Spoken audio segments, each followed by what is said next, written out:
pengelolaan limbah.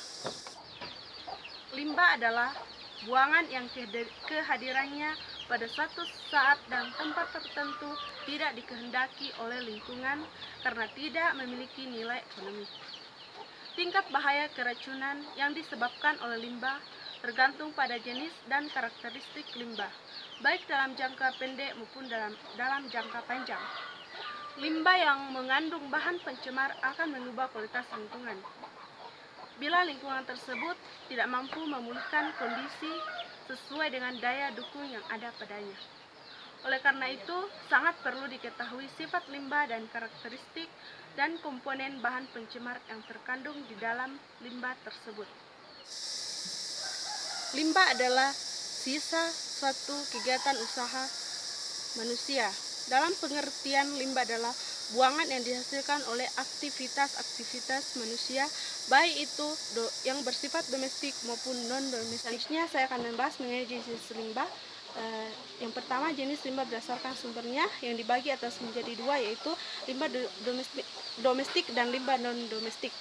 Yang pertama, limbah domestik, yaitu limbah domestik adalah limbah yang dihasilkan oleh sisa kegiatan dari rumah tangga atau sekolah, pasar, dan tempat-tempat umum lainnya seperti botol plastik, sisa makanan, kaleng, air sabun. Ini adalah contoh dari limbah domestik, yaitu sisa makanan. Limbah non-domestik yaitu limbah yang dihasilkan oleh pabrik perikanan, peternakan, pertanian, dan limbah non-domestik yaitu limbah yang dihasilkan oleh pabrik perikanan, peternakan, pertanian, dan yang kedua yang akan saya bahas yaitu jenis limbah berdasarkan wujudnya. Dibagi atas 4, yaitu limbah padat, limbah cair, limbah suara, dan limbah gas. Yang pertama, limbah padat. Limbah padat yaitu sampah yang memiliki wujud yang biasanya bersifat kering. Kemudian jenis sampah ini hanya akan menyebar jika manusia tersebut memindahkannya. Contoh dari limbah padat yaitu seperti sampah plastik, botol bekas, kertas, dan masih banyak lagi. Yang kedua yaitu limbah cair, yaitu limbah yang berasal dari sisa kegiatan hasil manusia yang berbentuk cairan dan juga sering bercampur dengan bahan lain yang mudah larut. Contoh dari limbah cair seperti hasil sisa air cucian. Pada saat ini saya akan memperlihatkan suatu contoh, yaitu contoh sisa hasil cucian yang mana air ini akan mengalir dan membuat kotoran pada lingkungan.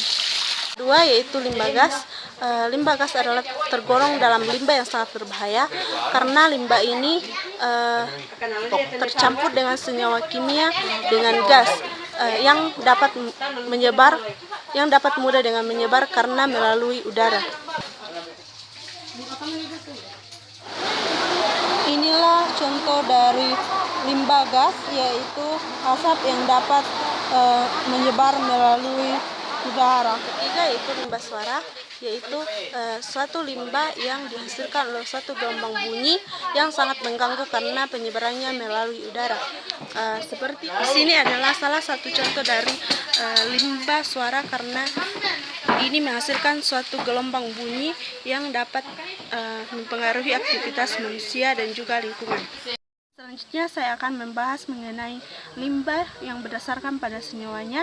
Yang pertama yaitu jenis limbah anorganik, yaitu limbah yang berasal dari senyawa karbon yang berasal dari makhluk hidup seperti kotoran hewan dan juga buah-buahan yang membusuk.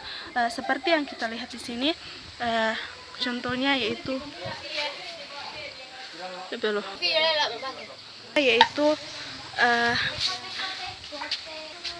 yang kedua yaitu tumbuhan yang membusuk atau bahan yang membusuk seperti yang kita lihat ini. Ini adalah tumbuhan yang busuk dan contoh dari limbah anorganik.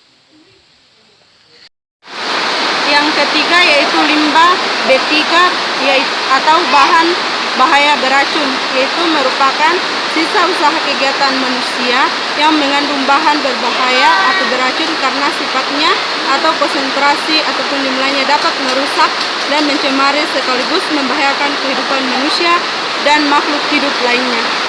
Selanjutnya saya akan membahas mengenai cara mengurangi sampah dengan 6R.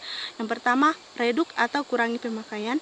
Misalnya hendak mengundang seseorang, sebaiknya sekarang menggunakan email atau SMS agar tidak memboros kertas dan lingkungan juga tidak tercemar. Yang kedua yaitu reuse atau pemakaian kembali. Ketika hendak berpergian sebaiknya mengisi botol aqua dan tidak membeli lagi botol aqua yang baru. Kemudian recycle atau mendaur ulang, seperti misalnya ada ember yang rusak, sebaiknya kita isi dengan